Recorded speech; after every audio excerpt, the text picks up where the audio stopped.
there's news here that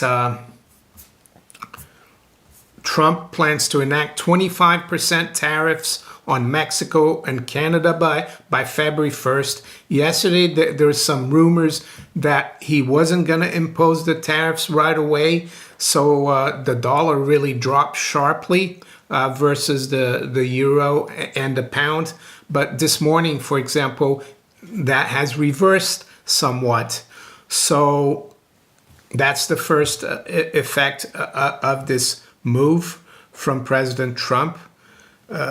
Yes, it's going to make things even more uncertain. This morning, news broke that former President Trump plans to implement 25% tariffs on Mexico and Canada by February 1st. This follows rumors yesterday suggesting a delay, which caused the dollar to drop sharply against the euro and pound. However, the dollar has partially recovered this morning. The announcement adds to economic uncertainty. A financial commentator and market analyst with a focus on precious metals, Innecco, exposes that looking back over the past few decades, Trump's recent address stands out as radical yet grounded in common sense. He emphasized the need for a golden era, which he clarified as symbolic rather than a return to the gold standard. His message centered on putting America first, balancing patriotism with a willingness to negotiate with other nations while prioritizing U.S. interests. His decision to withdraw from the Paris Climate Accords underscores a broader skepticism of globalist narratives, which he views as mechanisms for control rather than genuine environmental stewardship. Mario highlights Trump's rhetoric challenges globalization, suggesting it is in decline. Critics of globalism argue that institutions like the UN, backed by influential banking families such as the Rockefellers, were designed to centralize power under the guise of addressing global issues. While Trump's stance appears combative toward these entities, it remains uncertain whether his actions reflect genuine opposition or political maneuvering to energize his base. Only time will reveal the true extent of his challenge to globalist agendas. Watch the video for more details, and don't forget to like and subscribe for the latest updates. It does seem like a very radical address, but I think it was very much based on common sense. President Trump even noted we need some common sense. He mentioned also the golden era. Does it mean to say that we're going to go back on the gold standard? No, not necessarily. I'm not going to go into that because a golden era doesn't necessarily mean we're going to go back to gold as money or silver as money, even though that would be good. But it's more of it's more of symbolic, I think. And the other thing that I think is really important is that he's going to put America first. And even though he might have sounded very combative against other countries and very, let's say, patriotic, I actually think from what he said, he wants to deal and negotiate with other nations. And he doesn't want conflict, but he also wants to make sure that America's interests are looked after. So, yeah, my conclusion is that globalization is on its last legs. We saw that he's going to take America out of the Paris Accords, which I think is great against the climate change narrative.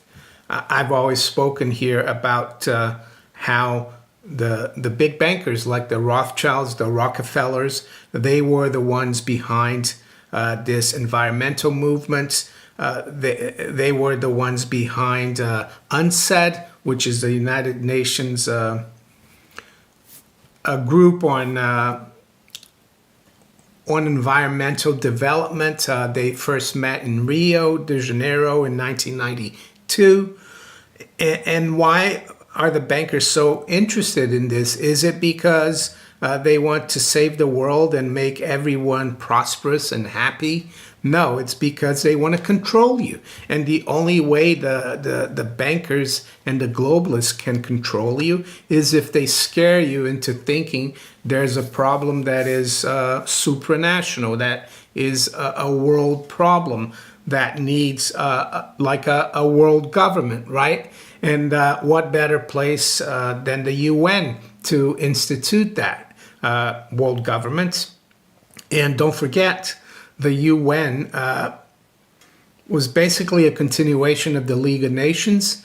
The League of Nations, of course, came about as a result of World War One. The major countries that fought in World War One and the bankers who financed that war thought, let's create this League of Nations to move towards global government. But it failed because the United States did not want to be part of it.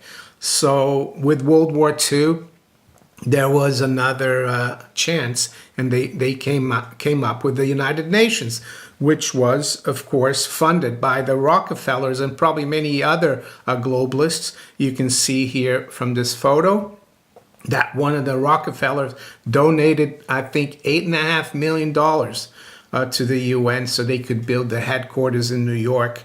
So is Trump really going after them? Well, the way he's talking sounds like it. It could be just to political to please his base, but we're going to have to wait and see. As I said earlier, sometimes you need to keep your enemies even closer, or some of you might even argue that he's part of it. Mario explains that Greenland holds strategic importance due to its location in the Arctic Circle and its vast natural resources, including oil, natural gas, and rare earth minerals, which are critical for modern technology. With China dominating 95% of the rare earth market, Trump appears focused on securing a U.S. presence in Greenland to counterbalance this monopoly. This aligns with a broader global competition for resource sovereignty, as nations prioritize self-sufficiency in critical commodities. Trump's focus on domestic energy production, highlighted by his drill stance, reflects a shift away from the globalist economic model where the US dollar reigned unchallenged. Mario, while talking about geopolitical shifts, such as Saudi Arabia's hesitation to commit to BRICS membership fully, signals uncertainty in the global order. Trump's acknowledgement of inflation driven by high energy prices and deficit spending underscores his emphasis on addressing economic challenges through resource independence and fiscal responsibility. Now, let's shift our attention towards the interview. Let's talk about Greenland. Well, Greenland is a very strategic island, almost a continental island, and it's up in the Arctic Circle, and it's a very important place. And as of now, Russia controls most of that region, and you've got Greenland and Canada. So I guess what Trump is trying to do is to get a presence there for the United States, a foothold. And aside from being strategically important for, let's say, natural gas and oil exploration in the Arctic Ocean, it's also Greenland's supposed to have a lot of rare earth minerals, which is something that's really right now controlled by China. 95% of rare earth metals come from China. They're developed there. They are taken out of the ground there.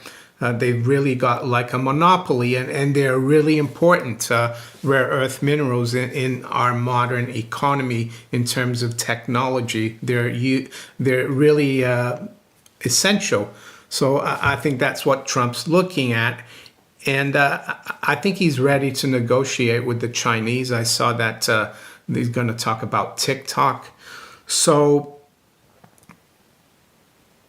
I think a couple of years ago, maybe a little less, Zoltan Pozsar, he worked for the New York Fed. He worked for Credit Suisse, which doesn't exist anymore, of course. And he wrote something about how the next big thing is commodity sovereignty, that the world is in a war for natural resources.